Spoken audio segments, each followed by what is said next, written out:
All right, everyone, Ali here again. So let's talk about disputes that you may have with your landlord. So let me tell you what we are seeing a lot of recently. So a lot of you are in triple net leases. That's because even though they're the worst kind of lease to sign, they're the most common in the industry. So it's hard to get away from it, especially if it's a great location.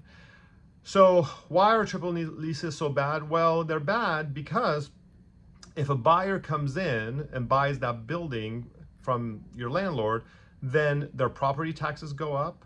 Other expenses in the building might go up, which they then pass on to you through the triple net fees. That's why they're terrible.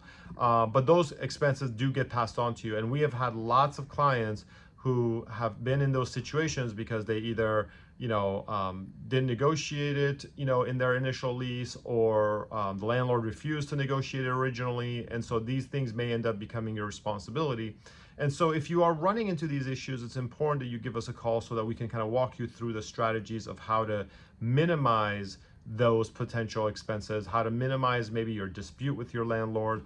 It's really hard to be in a dispute with a landlord if you're doing it on your own, because if you don't pay your rent or you don't do other things, then you could be in technical breach of your lease, which then allows them to take back the space or do things that are actually more to your detriment.